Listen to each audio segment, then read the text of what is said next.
Hey, tech enthusiasts! Welcome back to the Tech Minder channel. If you're new here, consider subscribing, give us a thumbs up, and hit that notification bell to stay updated with all our tech tips. Today, we've got an awesome tutorial for you.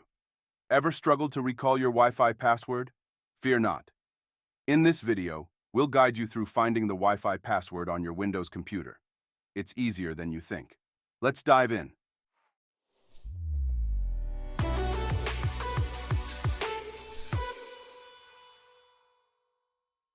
First things first, head over to the control panel and click on Network and Sharing Center.